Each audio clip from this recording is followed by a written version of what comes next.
LSU football has come under pretty much some harsh criticism here locally for opening up the doors on a brand new $28 million facility that features sleeping pods in the locker room, a nutrition center, and an upgraded weight room. What's the best facility you played in the league? And New Yankee Stadium was about as nice as it gets.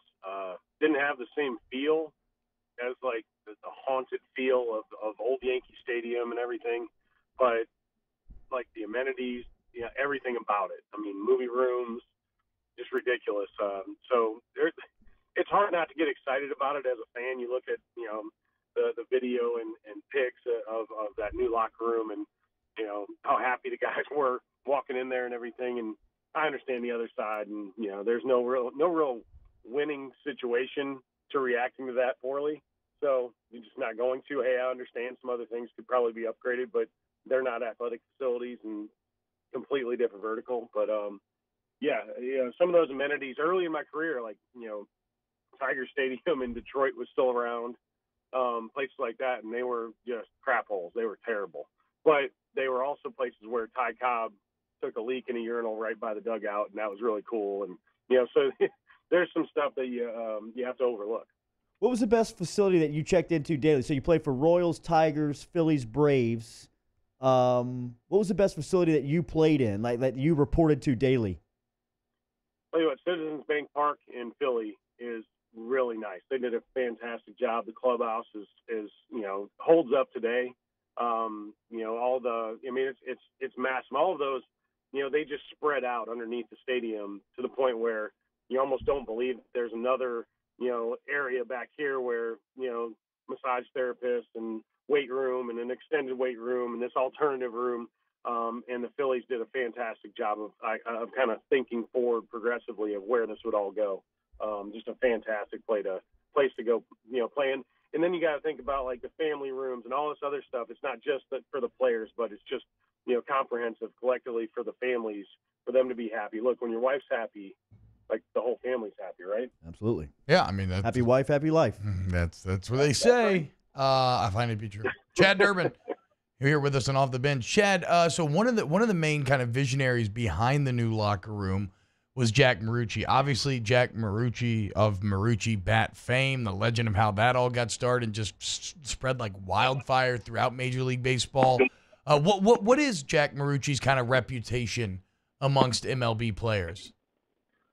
I'll tell you what, there's almost like I hate to compare him to like a Peter Gammons type on the bat side. When he walks into big league clubhouses, the best players in the room that have used his bats for years, he quietly, has relationships with these guys, and he's so he's not soft spoken, but he is. He's the guy that's he's talking baseball just like he can talk, training with these football guys. He knows so many guys. They trust him. He really loves the game of baseball. You walk into his office over there at this football complex, and it's just bats hanging on walls and pictures with big leaguers. He's just got a great reputation. People love him. The guys will stop what they're doing to go up and talk to him for 15 minutes. He's just done a great job of it's a relationship-based business, and he has fantastic relationships. Talking to Chad Durbin here. And, okay, let's move on. Second half of the MLB season coming up. All-Star break is done. And, Durbs, one of the little storylines that during All-Star week got some headlines. I believe it was Verlander talking about is baseball, they bought Rollins, whatever, are they juicing up the balls? That's why there's been so many home runs. I guess, what do you think? Like, there's some pretty significant evidence to suggest that baseball has made it easier to hit home runs with how they're making the baseballs. What do you think? Are they actually doing that? And then, like, is that kind of artificial juiced off? Is that good for the game? Well, first of all, the baseballs do change. When I grabbed the baseball I threw in my very first outing, the leather moves a little bit compared to today. Whether that's from it sitting around in a case or anything like that, I guess I could argue it. Guys, when I came into the league, talked about what the baseballs felt like in the early 90s, and those were different.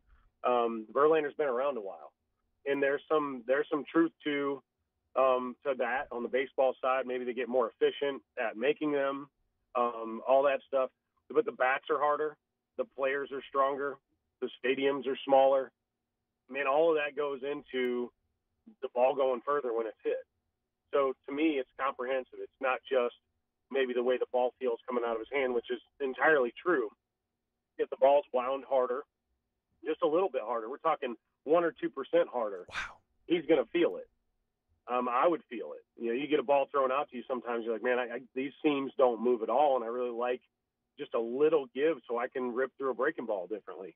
And, you know, when you're talking about those types of guys grabbing it just like a football or any, for any kind of pro golf or anything, they grab that and they're like, hey, I don't like this. This is different. So for him, yeah, he has the argument. On the other side of things, man, it's exciting. I can tell you this much. I love watching guys hit homers. As a pitcher, that's weird, but it plays. It's a lot of fun. My manager, Charlie Manuel, every time I gave up a home run and kind of came in and just kind of, yeah, man, I made a bad pitch. And you know what I liked about it?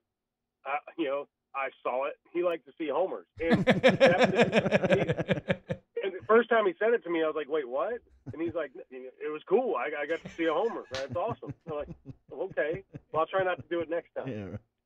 But I really feel like there's some points to it. And Justin is one of those guys that he's highly intelligent. He doesn't mind saying what he's feeling, what he's thinking. And man, I think if you rip through enough baseballs and they don't do what they've traditionally done out of your hand, you start to wonder. He's still phenomenal. Obviously, his numbers are off the charts. There are guys out there still, putting up Nola's got a 1.51 ERA over his last 7 starts. Wow. There are still guys out there that are dealing, and that's going to be part of the game. Mike Trout is bigger, stronger, and faster than guys were 25 years ago. So is the rest of the league. They train differently. They go to places like traction. It's comprehensive. So when a guy barrels up a ball that maybe is 1% harder and the bat is 1 or 2% harder and the guys are 5% stronger, the ball's going to go a lot further. And so what it's kind of led to, Chad, and I was listening to Tim Kirkchin talk about this, is you kind of have this, the modern direction of the game is kind of all or nothing, right? Like I think strikeout numbers are up along with home run numbers. Well, what do you think? He seemed to not really like that direction for the game. Sounds like you might be into it. What is kind of your thought of the modern direction of baseball? So the pendulum's going to swing. It's going to swing this way for a little while. You're starting to see players in lineups that do, just go for contact, and they play really well with some of these, all or nothing guys. And I think as that pendulum starts to swing back, the values, they're going to have to, from a metric side and analytics side, they're going to have to validate it somewhat because they validated all of this crap. I don't like guys swinging and missing. I understand you're going to have maybe more production on the home run side, but I really like to see guys have a 7-8 pitch at bat and then just single through the hole on the right side. Like that to me has always been baseball. I feel like those are the hardest guys to get out. If that guy has a 10 or 15 pitch collective at bat, the first 2 guys in the lineup, the third and 4 hitters, no matter what part of the lineup, we can go with, do you want to face Breggs or, some of the guys in that lineup after throwing 25 pitches in there and you're tired, you're fatigued, you're going to start missing over the plate. So you need guys that do the Wade Boggs, the Paul Molitor stuff. That's old school, but man, it wore pitchers down. And, if a guy goes out there and throws 7 pitches, 2 strikeouts, and a pop-up in the infield, you didn't make him work at all. So I think the pendulum will swing back. These guys will start to, I guess the Red Sox, they're not as metrics-driven, and they're a phenomenal team. The Yankees, I guess it depends on your roster. If you can go out there with, 9 guys in a lineup and you have a DJ LeMahieu who's not trying to do it, he wears a guy down, and then you got to pitch to those donkeys, you're going to give up homers. Yeah. Win 65. They got win 65 last night in Minnesota, 14-12. 2 of the best teams in baseball. What do you make of the Yankees and the run they're on here? And they're really good. And Boone, Aaron Boone is, just a phenomenal baseball guy. I think he really relates to the players. He obviously played his family's 3 generations deep on big leaguers that have done this stuff. And he'll go to bat for his guys. Y'all see the video of him going out. Great. Oh, that was awesome. Fantastic. Savages. I love seeing that kind of behind-the-scenes stuff. Yeah, me too. Well, and then you see where it starts, where he's chirping at him, and you've got Gardner banging the top of the dugout behind him and just upset about things. And, And Boney's like, all right, I'm going to go have a talk with this guy. And he knows he's getting tossed. He's going to push him until he throws him out. But, you know, hey, you get a really bad – you're having a bad day. I feel sorry for you. But you need to get your crap together. Like, I love that. And hearing managers like that being mic'd up, that stuff goes on in the team who already loves them just falls in love with them again. It's like one of those moments. They're a great team right now. I don't know if they run into the Astros, if the Astros pitching could shut them down. And they need somebody on the other side of the ball consistently that's going to be able to go out and throw up zeros also. And I think that they can out hit everybody right now in, you know, over 162 games. They're going to win a lot because they're going to put up 14 runs like they did last night or whatever it was. But they probably need to go out and make a couple moves. And they're just like, when they're good and Boston's good and the Astros are good and the Dodgers are good, which is the case right now, you know, large markets, baseball thrives. I love watching it. The Phillies are playing better baseball. They weren't playing well. The Braves are fantastic. They're fun to watch. They're starting pitcher. Gaussy threw a good game the other day. I think it's that time of year where everybody's like, all right, is Hard Knocks on yet? And when do I do my fantasy draft? But there's a lot of really good professional baseball being played right now. Durbs, great stuff this week. Good to hear from you. All right, guys. Appreciate it. Yeah, Durbin checking in just like he does every Wednesday here on Off the Bench.